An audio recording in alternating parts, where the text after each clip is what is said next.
Hey, MCE crew, we're seeing the global economy coalesce around actual hard assets and resources.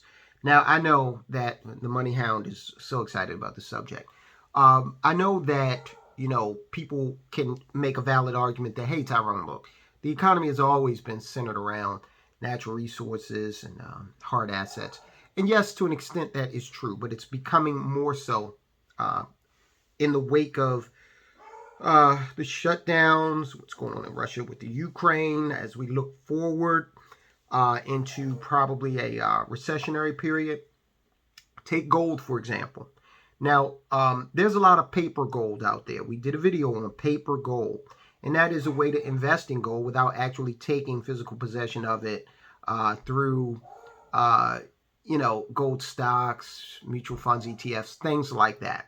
There's a lot of speculation, and it has been for a long time, that there's probably some of these instruments that are not able to, they wouldn't be able to come up with the gold if everyone in that fund demanded it right then and there at that point. So he who has the gold makes the rules. And that also goes for natural gas. And Vladimir Putin has the natural gas, so he's making rules. One of the rules is, if you want this natural gas, you're going to pay for it in rubles. Why is he doing that? Well, because of the sanctions that the West put on him that, put a lot of pressure on the ruble. So he's trying to create demand for the ruble and saying that, hey, you want this? You gotta come with some rubles, baby. You can get your hands on our oil, our natural gas. And some of the European countries were like, nah, we're not doing that. We're going to stand pat, and we're going to stay in solidarity with the United States, even though the United States has a crazy-ass energy policy itself. We're going to stand in solidarity. Now that seems to be something that is faltering as this conflict between Russia and the Ukraine becomes more and more protracted. 4 European gas buyers fold to Russian demands. They pay for gas in rubles. Now, let me prepare you. I don't know who the hell wrote this, but this is a hell of a run-on sentence. So I'm going to try to clean it up as we go along, but we need to read this. It appears that Putin's gambit is working. Period. Now here we go. One day after Russia halted natural gas supplies to Poland and Bulgaria due to non-payment in rubles, confirming that the country is willing to go ahead with its bluff and shut down supplies to unfriendly nations and sending European natural gas prices soaring. Bloomberg reports cites a person close to Russian gas giant Gazprom that Europe's fake united front is cracking, as 4 European gas buyers have already paid for supplies in rubles, as Russia demanded. It goes on. I'm going to stop there because whoever wrote this, dude, use a period or a comma, something. Anyway, so there's capitulation out there. Folk are saying, look, our people need to eat. Our industries need to be able to, work. And we need to be able to keep our economy going. And to do that, we need energy. So we're going to need to pay for these Russian resources as they want us to pay for it. Now, if you back away from a lot of the programming, because, the media would have you believe that this thing is simply like a football game, Ravens versus Steelers. That's kind of the way American media and American politicians tend to frame issues in. You're on one side or the other. There is no nuance. There is no gray, okay? So you can be totally against the actions that Putin has taken in, I was about to say Crimea, Ukraine this time, and still understand that if you own something, you can trade that thing and demand payment in whatever form you want. In American contract law, that's called consideration. So you have to trade some consideration to make the contract valid. And that consideration just needs to be in something that both parties agree is valuable, okay? doesn't necessarily need to be in a fiat currency. That's a misconception. So, look, it's Russia's resources. It's Russia's natural gas. It's Russia's oil. They can demand payment in whatever way they like. I will say this: Nigeria is a natural gas supplier. They got pretty good natural gas stores over in Nigeria. And so this could create an opportunity in Nigeria. Their natural gas suppliers could be looked at, and they are being looked at actually, as alternatives to Russian suppliers. That could create an investment opportunity. You got to do your due diligence. You can't rely on old Tyrone just to tell you what to do, because my situation is different from yours. So, as you look at these world events, look around and try to figure out, how to advantage yourself. Remember, on this channel, what we tend to do, what we like to do and call as our mission is, we're on this road to financial independence. We want you to come along with us. Your definition, you might say, oh, Tyrone, you've stopped along the road.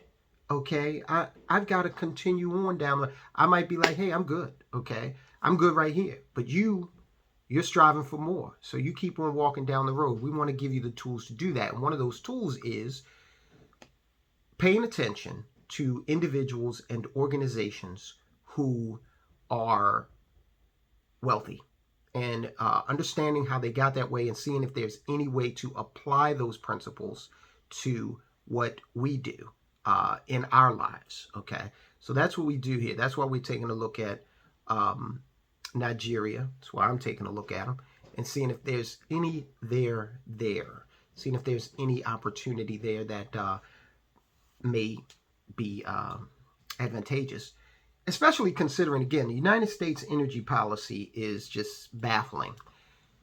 Our energy policy says, even though we're the Saudi Arabia of natural gas, we gotta stop drilling for energy on our own land. Now, we don't have to stop using energy, okay? We can still use the hell out of some energy, but we just got to get it from other places because, well, climate change, okay? And the climate has changed. When I got up this morning, there was frost on the roof, and now it's heading towards 70 degrees. Climate change is real. But the United States has outsourced our energy production to OPEC. Joe Biden's on his knees in front of Mohammed bin Salman, the head of the Saudi royal the de facto head of the Saudi royal family, begging him for oil. He's down in Venezuela doing the same thing.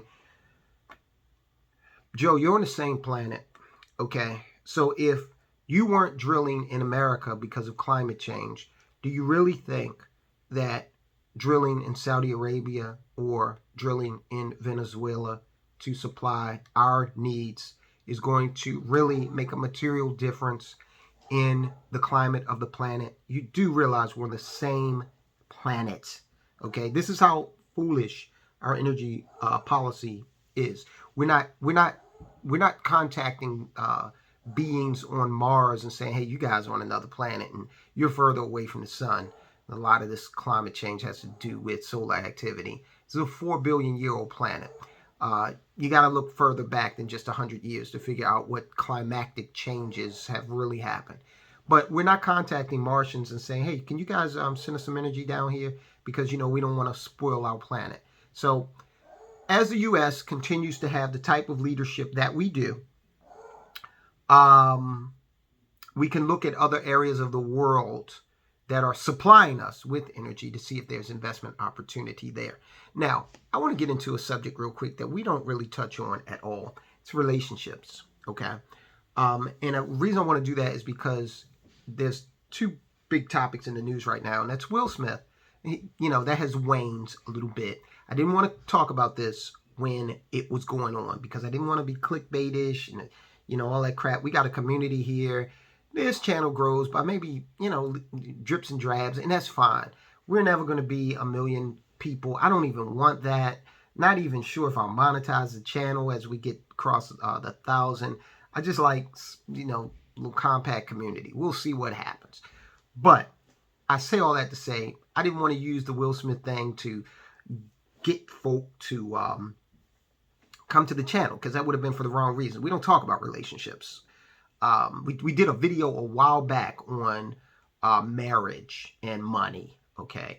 But I want to talk about relationships because Amber Heard, Johnny Depp, and Will Smith and his wife, Jada Pinkett Smith, of course, are in the news. And these two couples are very, very wealthy, okay? These people got a lot of money, but they're losing a lot of money based on what looks like,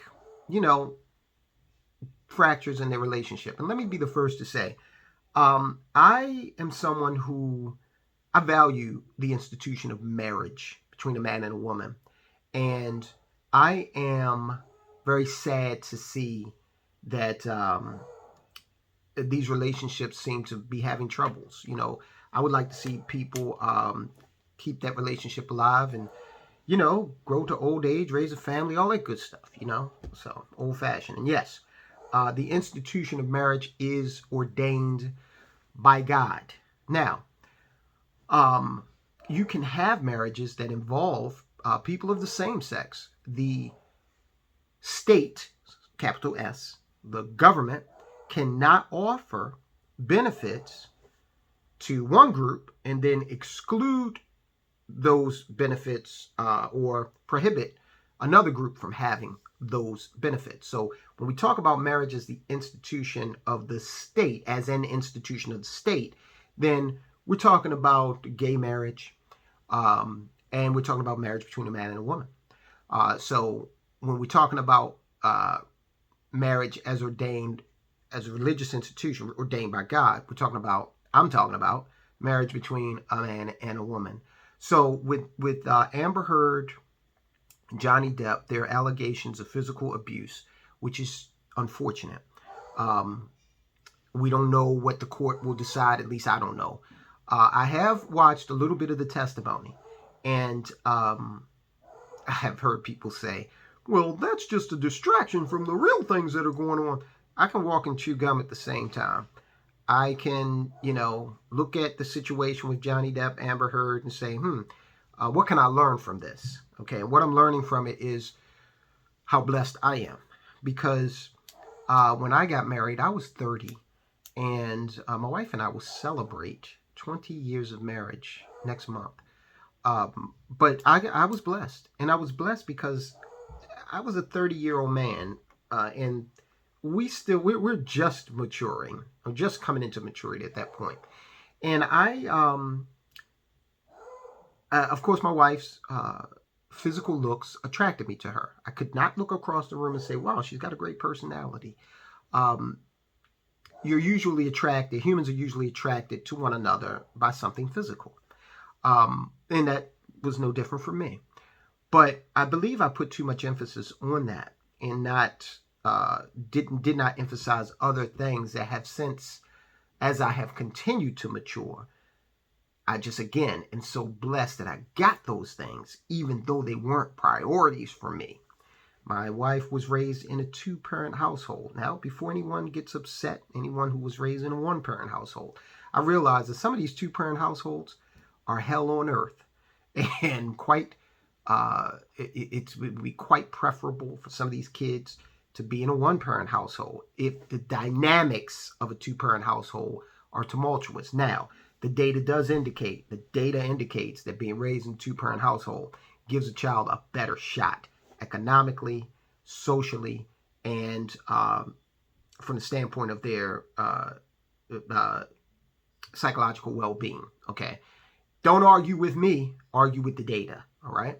And I believe that part of the reason why we're having so much calamity in society today is because people are looking at raising children in a two-parent household as an option. Okay, I'm going to tell you right now, when we were growing up as boys, me, my brothers, and my male cousins, we were rambunctious, and we needed, and we got strong male figures in there from my father, uncles, grandfather. My grandfather was so stern. We have this joke in our family. We say he's been dead for 35 years and we're still afraid of him. World War II vet, strong, silent type, okay? Didn't take any shit from anybody, including us.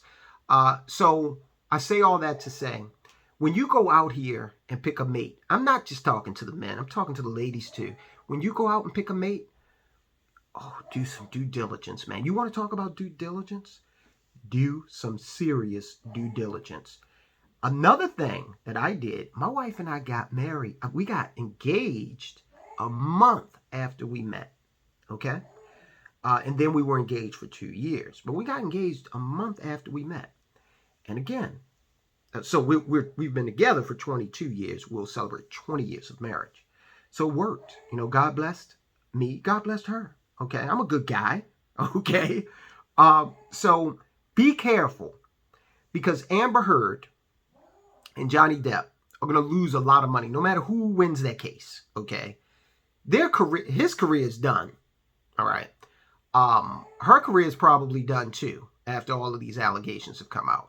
And he's suing her for $50 million. I think she's suing him for roughly the same amount, I think. That's a lot of money. And I'm not sure if your insurance carrier pays for that in a situation like this. Okay, I don't know. She might have to come out of her pocket. He might have to come out of his pocket if he's the loser of the case. They got to pay legal fees. Their careers are in shambles, okay, because they're public figures. Same with Will Smith.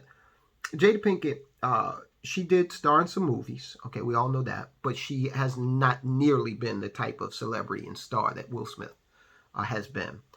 Bright. Bright was a sci-fi movie on Netflix. I loved it. I love sci-fi. They've come to Will Smith. Netflix has said, we're not making Bright 2. It was in production. I would have loved to see it. But he's not going to get that movie made now. There's several other projects that he was working on that the producers have said, nah, either we're going to wait and see how things work out, or we're going to just forget about it, Will. And look, Martin Lawrence, Bad Boys, the next Bad Boys movie is on hold. Hell, that's kicking Martin Lawrence's ass financially, because he's the co-star in that movie, okay? So Will's actions have had a lot of ramifications, and it all stems from trying to defeat infatuation, okay? And choosing a mate with long-term viability, not just financially, but emotionally, spiritually, the whole 9 yards. And sure, people change, okay? You go out here and invest in a company today, and it might be the greatest thing since sliced bread. Disney. People invested in Disney a while back, and they said, oh, they're doing gangbusters, and now look at Disney. Okay, they can't catch a break, and it's due to their own making. So situations change, all right?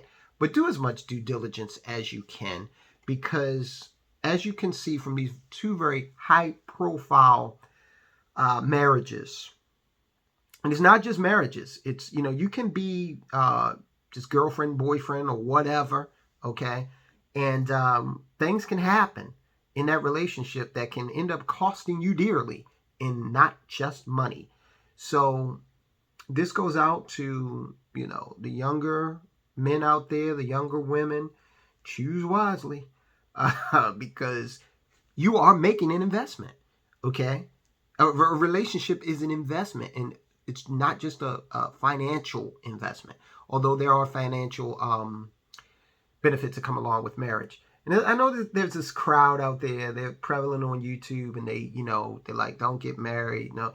And I'm not going to tell you to not to get married. Well, married. Marriage can be a good thing. It has been a great thing for me.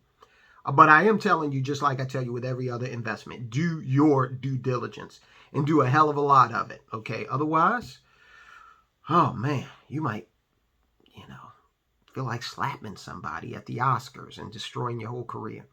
All right, guys, I'll talk to you soon.